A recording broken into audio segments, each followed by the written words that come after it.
মুসলমান ভাইরা রে আমার, আল্লাহ তাআলা আরো বলেন, রাসূলুল্লাহ সাল্লাল্লাহু আলাইহি ওয়াসাল্লাম আরো বলেন যে এই মাসের মধ্যে আল্লাহ তাআলা শুরুতে আমাদের জন্য রেখেছেন রহমত, মাঝখানে রেখেছেন মাগফিরাত এবং এই মাসের শেষে আমাদের জন্য রেখেছেন নাজাত। রাসূলুল্লাহ সাল্লাল্লাহু আলাইহি ওয়াসাল্লাম সাহাবাদেরকে আরো বলেন এই শাবান মাসে, এই কথাগুলো কোন সময় বলতেন সাহাবাদেরকে? এই শাবান মাসে বলতেন, যাতে করে তারা ওই রমজান মাসের জন্য একদম ভালো করে মাজায় গামছা বেঁধে রমজান মাসে তারা যেন আমল করে আল্লাহ তাআলাকে খুশি করতে পারে। এই জন্য এই শাবান মাসে এই কথাগুলো কাদেরকে বলতেন? সাহাবাদেরকে বলতেন। মুসলমান ভাইরা রে আমার, আল্লাহ তাআলা রাসূলুল্লাহ সাল্লাল্লাহু আলাইহি ওয়াসাল্লামের মাধ্যমে আরো বলেন, ও আমার সাহাবীরা,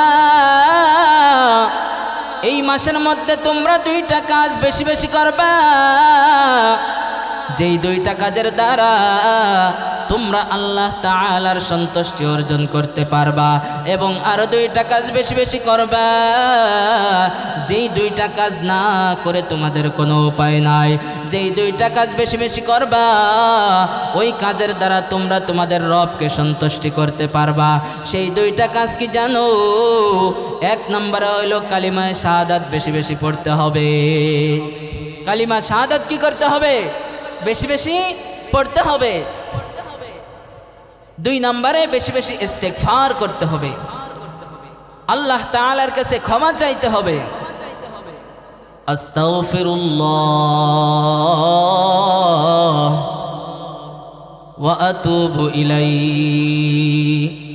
ওরে আমার মালিক, জীবনে গুনাহ করে ফেলছি, আর কখনো গুনাহ করব না। আল্লাহর কাছে যদি দুইটা চোখের পানি ফালায়া বলতে পারো আস্তাগফিরুল্লাহ ওয়া আতুবু ইলাইহি, আল্লাহ তাআলা তোমার উপর সন্তুষ্ট হয়ে তোমার জীবনের সমস্ত গুনাহগুলো মাফ করে দিবে। আল্লাহু আকবার। দেখেন, আল্লাহ তাআলার কাছে মাপ চাইলে আল্লাহ তাআলা ক্ষমা করে দেন, কারণ আল্লাহ তাআলা বান্দাকে বড় মোহাব্বত করে তৈরি করেছেন, মোহাব্বত করে সৃষ্টি করেছেন, বড় ভালোবাসেন এই বান্দাকে। কেমন ভালোবাসে যে আল্লাহ তাআলা এই বান্দাকে এত পরিমাণ ভালোবাসেন যে এই কোনো বান্দাকে আল্লাহ তাআলা জাহান্নামে দিতে চান না। এই জন্য আল্লাহ তাআলা প্রত্যেকটা মানুষের জন্যই আল্লাহ তাআলা জান্নাত সৃষ্টি করেছেন।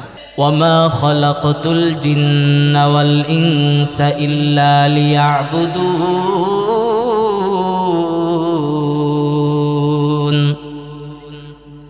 মুসলমান ভাইরা রে আমার, আল্লাহ তাআলা কুরআনুল কারীমের মধ্যে বলেন, ওয়ামা খালাকতুল জিন্না ওয়াল ইনসা ইল্লা লিয়াবুদুন।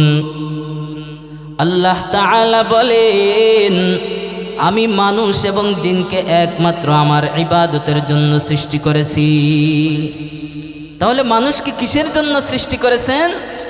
ইবাদতের জন্য সৃষ্টি করেছেন, অন্য কোনো উদ্দেশ্য আল্লাহ তাআলা মানুষকে সৃষ্টি করেন নাই।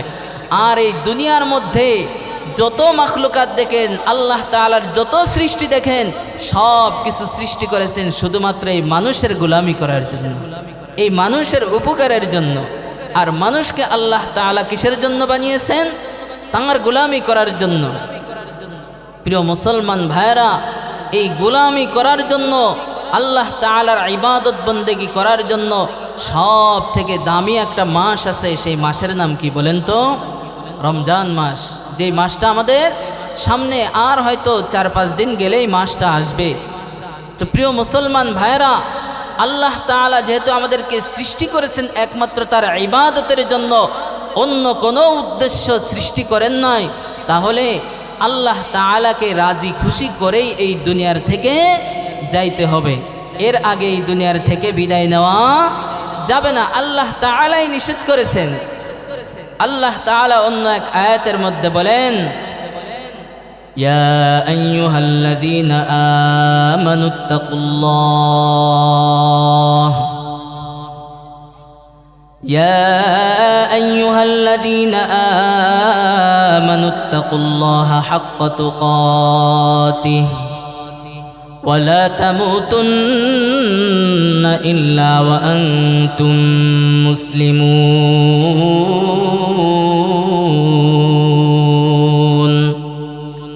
মুসলমান ভাইরা আমার আল্লাহ তাআলা কুরআনুল কারীমের মধ্যে ইরশাদ করেন ইয়া আইয়ুহাল্লাযীনা আমানুত্তাকুল্লাহ হে ঈমানদারগণ তোমরা আমি আল্লাহ তাআলাকে ভয় করো হাক্কা তুকাতিহি ভয় করার মতো ভয় করো ওয়ালা তামুতুন্না ইল্লা ওয়া আনতুম মুসলিমুন আর আল্লাহ তাআলা বলেন খবরদার খবরদার মুসলমান হওয়া ছাড়া যেন কবরে এসো না মুসলমান হওয়া ছাড়া কবরে যাওয়া যাবে না যদি যাও তাহলে তোমার জন্য কঠিন আযাব অপেক্ষা করতেছে ভয়াবহ আযাব অপেক্ষা করতেছে প্রিয় মুসলমান ভাইরা এই জন্য দুনিয়ার থেকে আল্লাহ তাআলাকে রাজি খুশি করে এরপরেই কি দুনিয়ার থেকে বিদায় নিতে হবে এই জন্য আল্লাহ তাআলাকে রাজি খুশি করা ছাড়া এর বিকল্প আর কোনো রাস্তা নাই তো যেহেতু এখন শাবান মাস চলতেছে শাবান মাস যখন শেষের দিকে চলে আসতো এই শাবান মাস যখন চলতো তখন রাসূলুল্লাহ সাল্লাল্লাহু আলাইহি ওয়াসাল্লাম সাহাবাদেরকে সামনে নিয়ে এইভাবে বলতেন হে লোক সকল তোমাদের সামনে এমন একটি মাস আসতেছে যেই মাসের মধ্যে আল্লাহ তাআলা অনেক বরকত রেখেছেন এমন একটি মাস আসতেছে যেই মাসের মধ্যে আল্লাহ তাআলা এমন একটি রাত রেখেছেন যেই রাত দুনিয়ার হাজারো রাতের চেয়ে উত্তম ওই মাসের মধ্যে এমন একটি রাত আছে যেই রাত দুনিয়ার হাজারো রাতের চেয়ে উত্তম রাত সবাই কিন্তু সুবহানাল্লাহ বলে নাই আল্লাহ তাআলা এমন একটি রাত রেখেছেন যেই রাত কি দুনিয়ার হাজারো রাতের চেয়ে উত্তম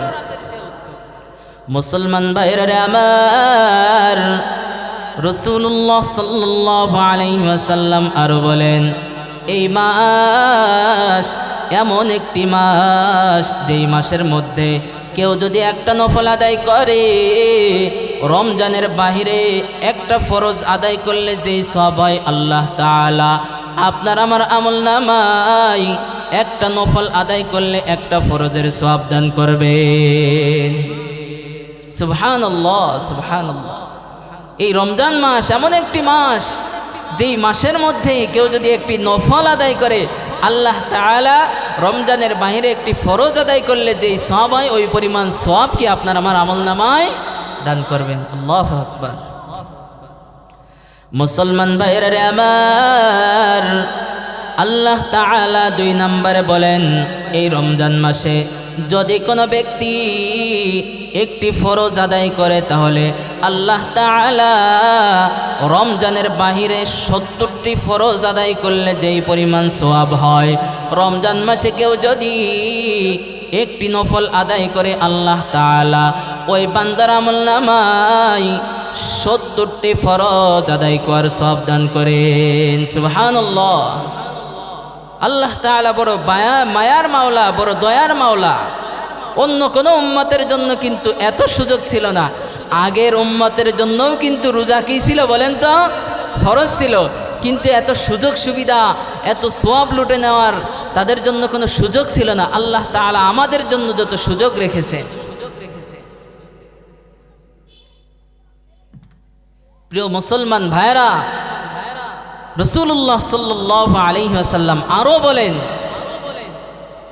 যে এই মাসের মধ্যে যদি কেউ কষ্ট করে রোজা রাখে যদি কেউ কি করে কষ্ট করে রোজা রাখে রোজা রাখার পরে ওই রোজাদার ব্যক্তিকে কেউ যদি ইফতারি করায় তাহলে আল্লাহ তাআলা যেই ব্যক্তি ইফতারি করাইলো তার আমলনামায়ও ওই রোজাদার ব্যক্তি সারাদিন রোজা রেখে যেই সওয়াব পাইল, আল্লাহ তাআলা ওই পরিমাণ সওয়াব যে ব্যক্তি ইফতারি করাইলো তার আমলনামায়ও দান করেন। আবার রাসূলুল্লাহ সাল্লাল্লাহু আলাইহি ওয়াসাল্লাম আরও বলেন যে রোজাদার ব্যক্তি যে সারাদিন কষ্ট করে রোজা রাখলো তার ওই সওয়াবের থেকে সওয়াবও কি করা হয় না, কমানো হয় না। মুসলমান ভাইরা রে আমার, আল্লাহ তাআলা আমাদের জন্য কত সহজ করে দিয়েছেন জানো। আল্লাহ তাআলা এই রমজান মাসে রাসূলুল্লাহ সাল্লাল্লাহু আলাইহি ওয়াসাল্লাম বলেন, যদি কোনো বান্দা কোনো রোজাদার ব্যক্তিকে ইফতারি করায়, রাসূলুল্লাহ সাল্লাল্লাহু আলাইহি ওয়াসাল্লাম বলেন তার আমলনামায় ওই পরিমাণ সওয়াব দান করা হয়। এখন অনেক গরিব সাহাবী ছিল, তাদের মধ্যে কি অনেক গরিব সাহাবী ছিল, তারা চিন্তা করলো যে আমরা তো রোজাদার ব্যক্তিকে পেট ভরে ইফতারি খাওয়াইতে পারবো না, পেট ভরে তাকে ক্ষুধা নিবারণ করতে পারবো না, তাহলে কি আমরা মাহরুম হব? মুসলমান ভাইরা রে আমার, রাসূলুল্লাহ সাল্লাল্লাহু আলাইহি ওয়াসাল্লামকে সাহাবা একরাম প্রশ্ন করলেন, ইয়া রাসূলুল্লাহ, আমাদের তো এই পরিমাণ সামর্থ্য নাই একজনকে পেট ভরে খাবো, তাহলে আমরা কি এই সওয়াব থেকে মাহরুম হব? রাসূলুল্লাহ সাল্লাল্লাহু আলাইহি ওয়াসাল্লাম বলেন, না না না, কেউ যদি একটা খেজুর দিয়ে ইফতারি করায়, এক ঢোক পানি দিয়ে ইফতারি করা হবে। সুবহানাল্লাহ, এক ঢোক পানি রোজাদারকে খাওয়াইলেও আল্লাহ তাআলা ওই পরিমাণ সওয়াব আপনার আমার আমলনামায় কি করবেন বলেন তো? দান করবেন। আল্লাহু আকবার। মুসলমান ভাইরা রে আমার, আল্লাহ তাআলা আরো বলেন, রাসূলুল্লাহ সাল্লাল্লাহু আলাইহি ওয়াসাল্লাম আরো বলেন যে এই মাসের মধ্যে আল্লাহ তাআলা শুরুতে আমাদের জন্য রেখেছেন রহমত, মাঝখানে রেখেছেন মাগফিরাত এবং এই মাসের শেষে আমাদের জন্য রেখেছেন নাজাত। রাসূলুল্লাহ সাল্লাল্লাহু আলাইহি ওয়াসাল্লাম সাহাবাদেরকে আরো বলেন, এই শাবান মাসে, এই কথাগুলো কোন সময় বলতেন সাহাবাদেরকে? এই শাবান মাসে বলতেন, যাতে করে তারা ওই রমজান মাসের জন্য একদম ভালো করে মাজায় গামছা বেঁধে রমজান মাসে তারা যেন আমল করে আল্লাহ তাআলাকে খুশি করতে পারে। এই জন্য এই শাবান মাসে এই কথাগুলো কাদেরকে বলতেন? সাহাবাদেরকে বলতেন। মুসলমান ভাইরা রে আমার, আল্লাহ তাআলা রাসূলুল্লাহ সাল্লাল্লাহু আলাইহি ওয়াসাল্লামের মাধ্যমে আরো বলেন, ও আমার সাহাবীরা, এই মাসের মধ্যে তোমরা দুইটা কাজ বেশি বেশি করবা, যেই দুইটা কাজের দ্বারা তোমরা আল্লাহ তাআলার সন্তুষ্টি অর্জন করতে পারবা, এবং আরো দুইটা কাজ বেশি বেশি করবা, যেই দুইটা কাজ না করে তোমাদের কোনো উপায় নাই। যেই দুইটা কাজ বেশি বেশি করবা, ওই কাজের দ্বারা তোমরা তোমাদের রবকে সন্তুষ্টি করতে পারবা। সেই দুইটা কাজ কি জানো? এক নম্বরে হইল কালিমা শাহাদাত বেশি বেশি পড়তে হবে। কালিমা শাহাদাত কি করতে হবে? বেশি বেশি পড়তে হবে। দুই নম্বরে বেশি বেশি ইস্তেগফার করতে হবে, আল্লাহ তাআলার কাছে ক্ষমা চাইতে হবে। আস্তাগফিরুল্লাহ ওয়া আতুবু ইলাইহি। ওরে আমার মালিক, জীবনে গুনাহ করে ফেলছি, আর কখনো গুনাহ করব না। আল্লাহর কাছে যদি দুইটা চোখের পানি ফালায় বলতে পারো আস্তাগফিরুল্লাহ ওয়া আতুবু ইলাইহি, আল্লাহ তাআলা তোমার উপর সন্তুষ্ট হয়ে তোমার জীবনের সমস্ত গুনাহগুলো মাফ করে দিবে। আল্লাহু আকবার। দেখেন, আল্লাহ তাআলার কাছে মাপ চাইলে আল্লাহ তাআলা ক্ষমা করে দেন, কারণ আল্লাহ তাআলা বান্দাকে বড় মোহাব্বত করে তৈরি করেছেন, মোহাব্বত করে সৃষ্টি করেছেন, বড় ভালোবাসেন এই বান্দাকে। কেমন ভালোবাসে? যে আল্লাহ তাআলা এই বান্দাকে এত পরিমাণ ভালোবাসেন যে এই কোনো বান্দাকে আল্লাহ তাআলা জাহান্নামে দিতে চান না। এই জন্য আল্লাহ তাআলা প্রত্যেকটা মানুষের জন্যই আল্লাহ তাআলা জান্নাত সৃষ্টি করেছেন। এখন কেউ যদি আল্লাহ তাআলার জান্নাতে যাইতে না পারে, আল্লাহ তাআলার হুকুম অনুযায়ী দুনিয়াতে তার জীবনটা পরিচালনা না করে, তাহলে তার নামে যে জান্নাত ছিল ওই জান্নাতটা কি হবে? দুনিয়াতে যারা বেশি বেশি নেক আমল করবে, আল্লাহ তাআলার সন্তুষ্টি অর্জন করে দুনিয়ার থেকে বিদায় নেবে, আল্লাহ তাআলা তাদেরকে ওই জান্নাতগুলো উপহার দিয়ে দিবে। সুবহানাল্লাহ। আল্লাহ তাআলা বড় দয়া করে মায়া করে ভালোবাসেন। কত ভালোবাসে মুসলমান ভাইরা রে আমার, ভালো করে শুনবা, আল্লাহ তাআলা তার বান্দাকে কত ভালোবাসে। হযরতে নূহ আলাইহিস সালাতু ওয়াস সালাম এই দুনিয়ার মধ্যে একজন পয়গম্বর ছিলেন। আমরা সকলেই জানি নূহ আলাইহিস সালাতু ওয়াস সালাম এই দুনিয়ার মধ্যে ৯৫০ বছর ধরে দ্বীনের দাওয়াত দিয়েছেন। কত বছর? ৯৫০ বছর ধরে। কিন্তু হাতে গোনা অল্প কিছু সংখ্যক মানুষ তার দাওয়াতে সাড়া দিয়েছে। লা ইলাহা ইল্লাল্লাহ এই শব্দ পড়ছে মাত্র কি অল্প কিছু সংখ্যক মানুষ। মুসলমান ভাইরা রে আমার, নূহ আলাইহিস সালাতু ওয়াস সালাম ৯৫০ বছর ধরে তার কওমকে দাওয়াত দিয়েছেন, কিন্তু কওমের লোকেরা দাওয়াত গ্রহণ করেন না। ও মুসলমান ইমানদার আল্লাহর গোলাম, নূহ আলাইহিস সালাতু ওয়াস সালাম সকালবেলায় দ্বীনের দাওয়াত দেওয়ার জন্য বের হয়। আর দ্বীনের দাওয়াত দিতে গেলে তার কওমের লোকেরা এত খারাপ, নূহ আলাইহিস সালাতু ওয়াস সালামের উপরে এত পরিমাণ নির্যাতন করে যে নূহ আলাইহিস সালাতু ওয়াস সালামের গলার মধ্যে রশি লাগায়, রশি লাগাইয়া পাহাড়ের চূড়ায় নিয়ে ছেড়ে দেয়। আর নূহ আলাইহিস সালাতু ওয়াস সালাম বেহুশ হয়ে যায়। বেহুশ হওয়ার পরে নূহ আলাইহিস সালাতু ওয়াস সালামের জাতিরা চিন্তা করে নূহ আলাইহিস সালাতু ওয়াস সালাম মারা গেছেন, নূহ আলাইহিস সালাতু ওয়াস সালাম দুনিয়ার থেকে বিদায় নিয়ে চলে গেছে। এত পরিমাণ নির্যাতন করার পরে নূহ আলাইহিস সালাতু ওয়াস সালামের যখন জ্ঞান ফেরে, নূহ আলাইহিস সালাতু ওয়াস সালাম আবার বাড়ির দিকে রওনা দেয়। রওনা দেওয়ার পরে সকালবেলায় আবার যখন একটু সুস্থ হয়, তখন আবার দ্বীনের দাওয়াত দিতে বের হয়। কোন নিয়তে বের হয়? তিনি চিন্তা করেন, আমি যে দ্বীনের দাওয়াত দিতেছি, এই যুগের মানুষেরা দ্বীনের দাওয়াত গ্রহণ করেন না, হয়তো পরবর্তী প্রজন্ম দ্বীনের দাওয়াত গ্রহণ করবে। কোন আশা নিয়ে আবার যায়? যে পরবর্তীতে হয়তো যে প্রজন্ম আসবে এদের সন্তানরা হয়তো দ্বীনের দাওয়াত গ্রহণ করবে। এই আশা নিয়ে নূহ আলাইহিস সালাতু ওয়াস সালাম আবার দ্বীনের দাওয়াত দিতে বের হন। মুসলমান ভাইরা রে আমার, নূহ আলাইহিস সালাতু ওয়াস সালাম একদিন দ্বীনের দাওয়াত দিতে যাইতেছেন। পথের মধ্যে একজন কাফেরের সঙ্গে দেখা। ওই কাফেরের সঙ্গে ৮-৯ বছরের একটা বালক ছিল, ওই কাফেরের সঙ্গে যাইতেছে। পথের মধ্যে নূহ আলাইহিস সালাতু ওয়াস সালামের সাথে দেখা হওয়ার পরে ওই ছোট্ট বালক ছেলেটা বলতেছে, ও চাচা, ওই যে সামনে যেই লোকটাকে দেখা যায়, ওই লোকটা কি তোমার ধর্মের বিরুদ্ধে কথা বলে? নূহ আলাইহিস সালাতু ওয়াস সালামকে দেখায় যখন বলে, ওই চাচা কাফের বলে, হ্যাঁ ওই লোকটা আমাদের ধর্মের বিরুদ্ধে কথা বলে। ওই লোকটা কি তোমাকে এক আল্লাহর দাওয়াত দেন? বলে, হ্যাঁ হ্যাঁ ওই লোকটা আমাদেরকে এক আল্লাহর দাওয়াত দেয়। এই কথা শোনার পরে ওই ছোট্ট বাচ্চাটা একটা পাথরের টুকরা নিয়েছে হাতের মধ্যে। পাথরের টুকরা নিয়ে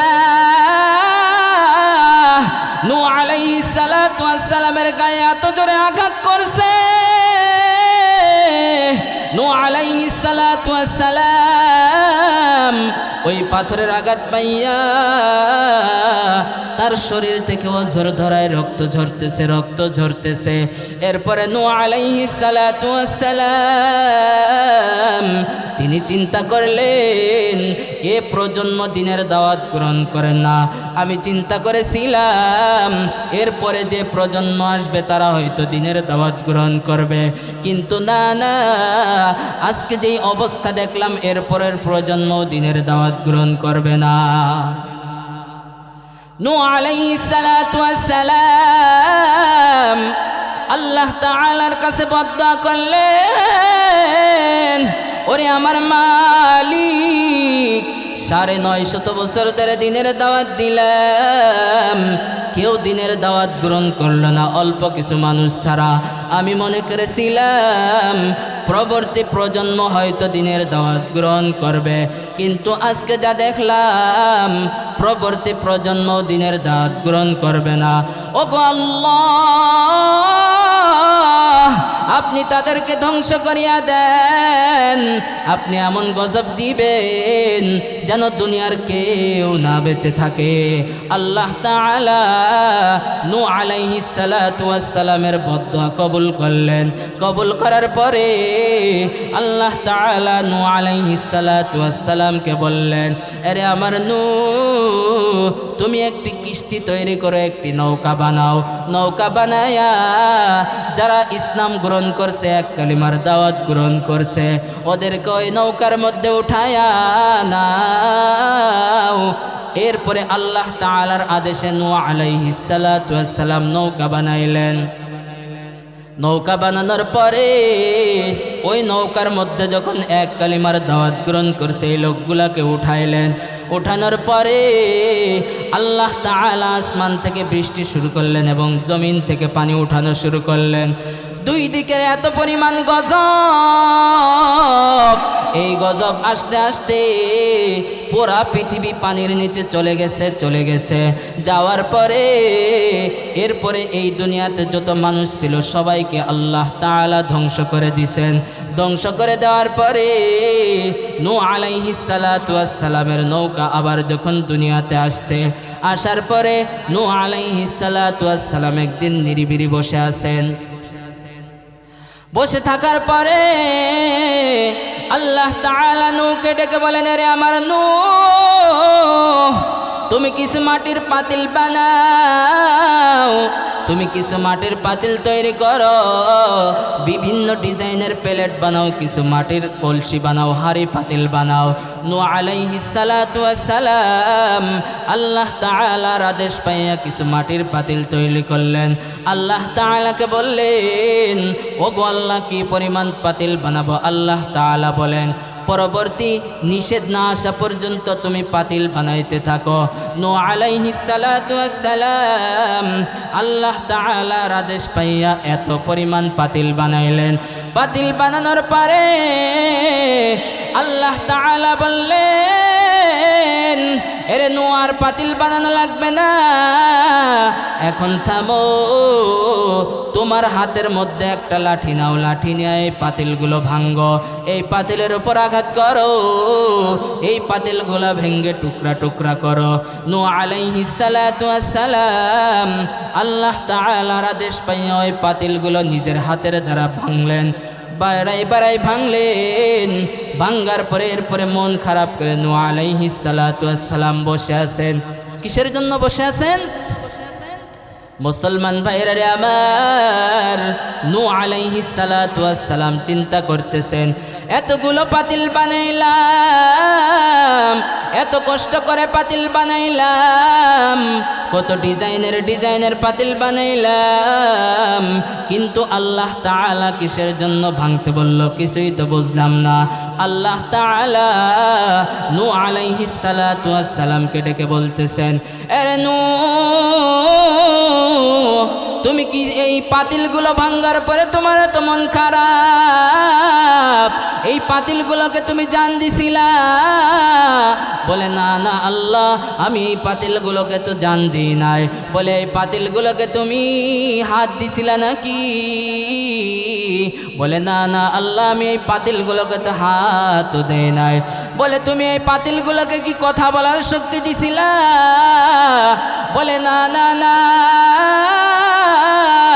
ওগো আল্লাহ, আমি এই পাতিলগুলোকে কথা বলার শক্তিও দেয় নাই। বলে তুমি যখন পাতিলগুলা নিজ হাত দ্বারা বাইরাইতেছিলে, ভাঙতেছিলে, তখন কি তোমার কাছে হাওমাও করে কাঁদতেছিল? তোমার কাছ থেকে কি বাঁচার আকুতি করতেছিল নাকি? বলে না না না। বলে তাহলে তোমার মন খারাপ কেন বলো?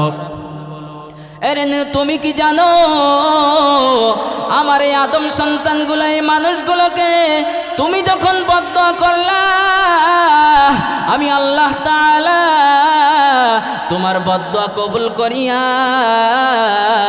তাদেরকে যখন ধ্বংস করে দিছিলাম, তাদেরকে যখন আমি পানিতে ডুবাই ডুবাই মারতেছিলাম, তখন তারা হাওমাও করে কান্নাকাটি করতেছিল, এদিকে ওদিকে ছুটাছুটি করতেছিল, তারা আমাকে আল্লাহ বলে ডাকতেছিল। ওই সময় আমার কেমন মায়া লাগছিল। তুমি সামান্য কিছু পাতিল নিজ হাতে বানায়া ভাঙ্গার পরে তোমার ওই পরিমাণ মায়া লাগে, অথচ আমি এই বান্দাকে বড় আদর করে বানিয়েছি, বড় যত্ন করে বানিয়েছি।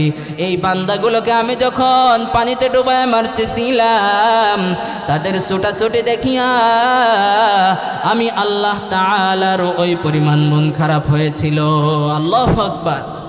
এত ভালোবাসে বান্দাকে, এত নাফরমানি করছে, 950 বছর ধরে দিনের দাওয়াত দিয়েছে, কিন্তু অল্প কিছু মানুষ ছাড়া দিনের দাওয়াত কি গ্রহণ করেন নাই।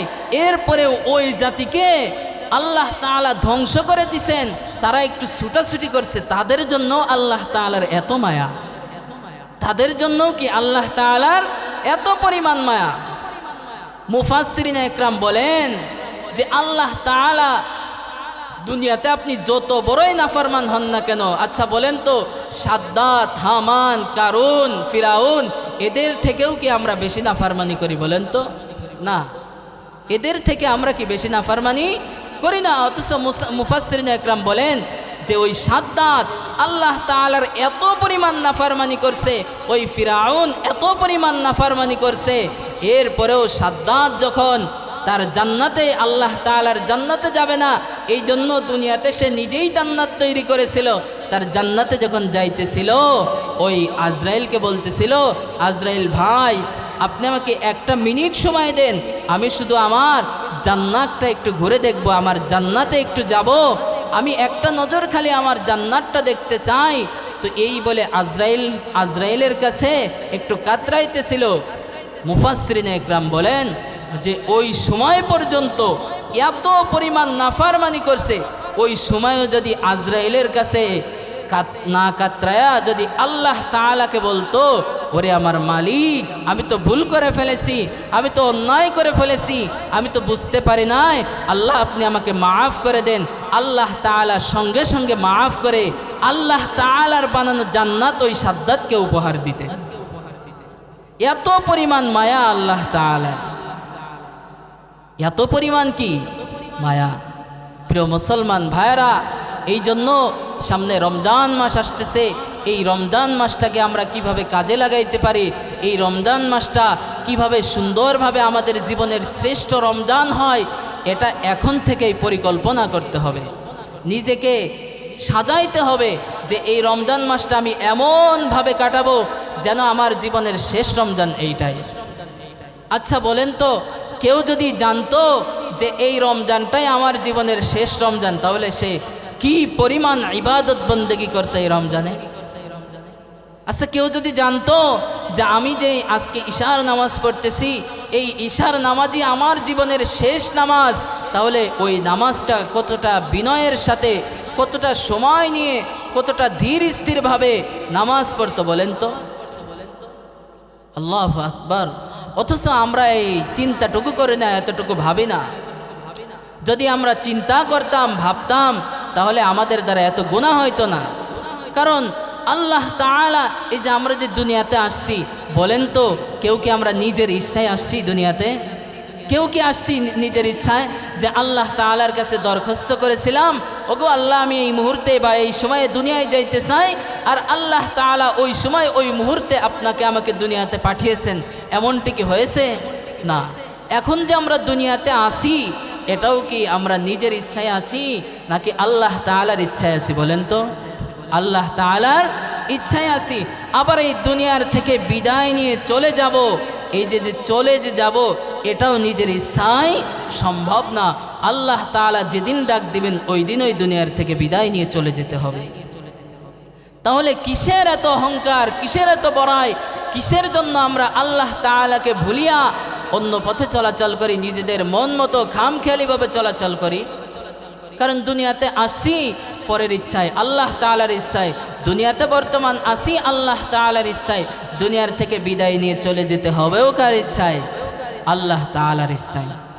প্রিয় মুসলমান ভাইরা, এই জন্য এই রমজান এমনভাবে কাটাইতে হবে যেন এটাই আমার জীবনের শেষ রমজান, এটাই আমার জীবনের শেষ রমজান।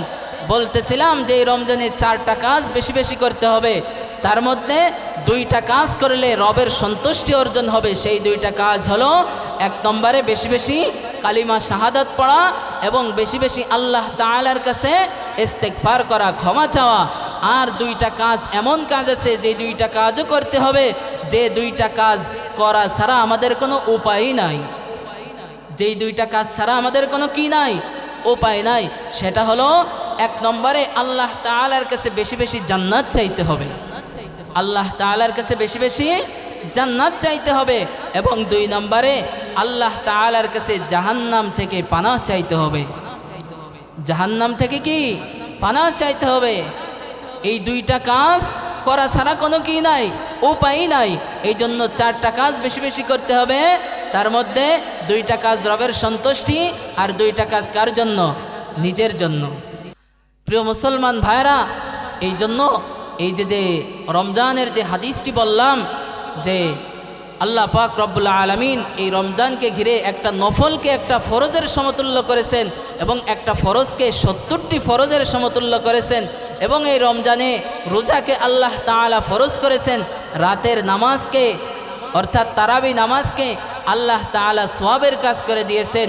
আচ্ছা বলেন তো, কেউ যদি রাতের তারাবি পড়ে, কি পরিমাণ তেলাওয়াত তার শোনা হবে? কি পরিমাণ তেলাওয়াত তার শোনা হবে? কুরআনুল কারীমের তেলাওয়াত। আর এই কুরআনুল কারীমের তেলাওয়াত কি জানেন? এই দিলের সিকিউরিটি। দিলের কি বলেন তো? সিকিউরিটি। সিকিউরিটি থাকলে দিলকে যদি আপনি বেশি বেশি কুরআনুল কারীমের তেলাওয়াত শোনান, নিজে কুরআনুল কারীমের তেলাওয়াত করেন, তাহলে ওই দিলে শয়তান কখনো ধোঁকা দিতে পারে না। ওই দিলে শয়তান কখনো কি ধোঁকা দিতে পারে না। প্রিয় মুসলমান ভাইরা, যা কিছু বললাম, যা কিছু আল্লাহ তাআলা এই জবান দ্বারা বলিয়েছেন, আমার নিজের কোনো ইচ্ছা না, আমার নিজের কোনো শক্তিও নাই, সব কিছুই আল্লাহ তাআলার ইচ্ছা। তো যা কিছু বললাম, আল্লাহ তাআলা সর্বপ্রথম আমাকে এবং আপনাদের সবাইকে আমল করার তৌফিক দান করেন। সকলে বলেন আমিন। ওয়া আখির দাওয়ানা আনিল হামদুলিল্লাহি রাব্বিল আলামিন।